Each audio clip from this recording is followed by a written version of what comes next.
You. So go ahead and explain to me your candidate solution. Oh, you're just going to show me? Yeah, because first we have to calculate the combined interest for C. Perfect. Would you end up with it being the... All right, so it's 1/6 times 10% there. I should actually be able to see my finger at some point around here. Hey, where'd my finger go? Oh, there it is. That makes sense. And then you're adding to it 5/6 of 20%? Yes. So one of the $6 you're financing at a 10% rate, Yes, and that is 5/6 the at the 20. And so the weighted average is 18.33%. And you're saying, don't buy me. Why? Yes, because the combined interest is greater than the IRR. Perfect, sir. Very much perfect.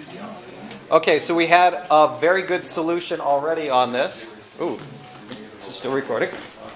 I hope I... So you got to remember that you're still looking at incremental costs and incremental benefits. We'll take a break after this. And where'd my picture go? Now, your answers to D by A and D by B shouldn't change. Each of those is still fully funded by your retained earnings. C's the tricky part here. Now, if you buy all of C, what's your internal rate of return? 16.75. It's right on the graph. Now, the problem is you have to figure out what your incremental costs are. So what's the cost of funds there? Well, some of your money is from the retained earnings, some of your money is from the loans. So what you got to do is create the weighted average. So this gentleman went ahead and demonstrated for us. So what you have to do is say, well, look, 1/6 of the money, so there's that little slice that's right there, is out of your retained earnings at 10%. And the remainder of it, 5/6, is at 20%. So that's the weighted cost of funds that's there. So that's the incremental cost of funds that you're actually facing. So you ended up with it being 18 point what again?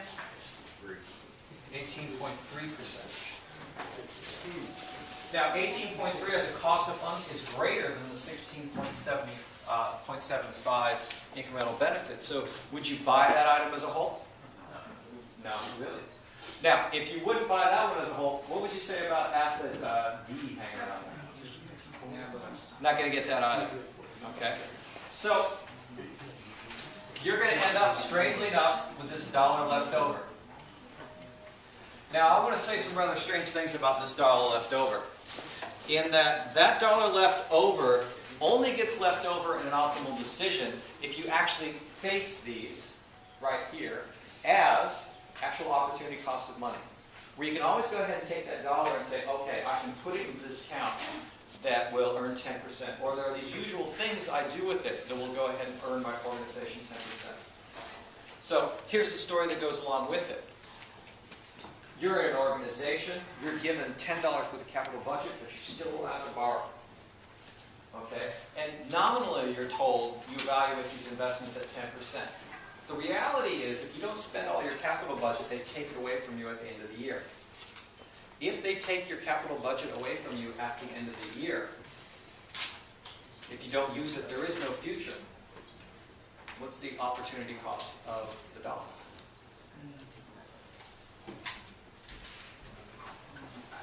You can either spend it on anything, cotton candy if you want to, or lose it. What are you going to spend it on? Candy. Cotton candy. Yeah, you spend it on anything that you can that gives you some benefit. That 10% really doesn't represent your opportunity cost of money at that point.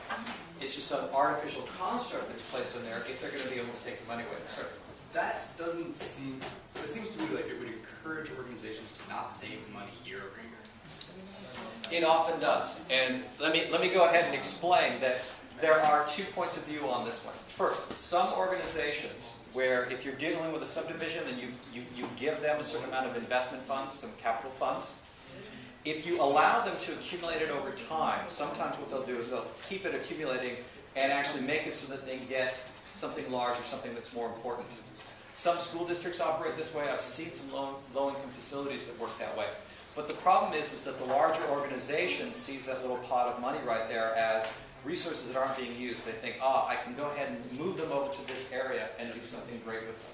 You often see this in, again, think non-profit industries, also think government that thinks this way too. So this pressure is there to go ahead and grab it and move it someplace else. Some organizations do that and some don't. The other kinds of organizations have the use it or lose it kind of budget mentality. They don't allow them to build it up. So what they do is that everyone spends everything that's available to them, oftentimes on anything that gives them any kind of value, even if it's less than the dollar's value itself. That's why I said it's cotton candy. And so you always deplete your budget that way. One allows you to go ahead and make long-term investments for your unit's benefit. The other one allows the organization to go ahead and reallocate after a lot of decisions have been made. So it's kind of like there's an option that's there. Neither optimizes for the whole organization. No, this one optimizes for the subdivision if you allow them to build it up, but not necessarily for the whole organization, because you can't react to additional money that came in after the budgeting cycle. The other one makes it so everyone has a disincentive to make long-term investments or to spend money frivolously. And you have to decide how you're going to balance these two issues. Is there no Right answer? No, is there no third option where you incentivize saving money for the organization? It's not that you want to save, it's that the thing that you want to invest in is too large a scale for your current budget. We'll get back to this after the break, so let's go ahead and take a 10-minute break, come back, and